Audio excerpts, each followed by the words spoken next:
China తన విస్తరణాకాంక్షతో రూపొందించుకున్నట్లు చెబుతున్న 6 wars plan పై Taiwan అధ్యక్షుడు లై చింగ్తే తాజా హెచ్చరికలు జారీ చేశారు.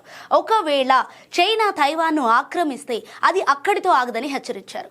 తైవాన్ తర్వాత భారత్, జపాన్, ఫిలిప్పీన్స్ వంటి ఇండో పసిఫిక్ దేశాల చైనా తర్వాతి లక్ష్యాలు అవుతాయని ఆయన పేర్కొన్నారు. చైనా దురాక్రమణ కేవలం ఆసియాకే పరిమితం కాకుండా దాని ప్రభావం చివరికి అమెరికా, ఐరోపా దేశాల వరకు చేరుతుందని ఆయన హెచ్చరించారు.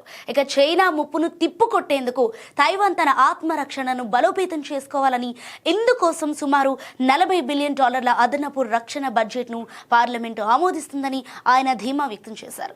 చైనా చర్యలు ఇండో పసిఫిక్ ప్రాంతాల్లో శాంతిని మరియు నిబంధనలతో కూడిన అంతర్జాతీయ వ్యవస్థను దెబ్బతీస్తాయని ఆయన విమర్శించారు. అయితే చైనాకు వ్యతిరేకమైన ఈ వ్యాఖ్యల నేపథ్యంలో బీజింగ్ ఆయనను యుద్ధ ప్రేరేపకుడు అని అభివర్ణిస్తూ తీవ్రంగా స్పందించింది.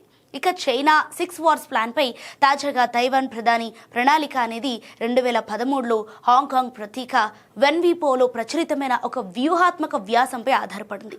ఈ వ్యాసం ప్రకారం చైనా తన కోల్పోయిన భూభాగాలను తిరిగి పొందడానికి 2020-2060 మధ్య కాలంలో 6 ప్రధాన యుద్ధాలు చేయాల్సి ఉంటుందని పేర్కొంది. అందులో తైవాన్ ఏకీకరణ, దక్షిణ చైనా సముద్ర ద్వీపాల ఆక్రమణ, దక్షిణ టిబెట్ పునరుద్ధరణ. సో భారతదేశంలోని అరుణాచల్ ప్రదేశ్ను చైనా దక్షిణ టిబెట్ గా పిలుస్తోంది.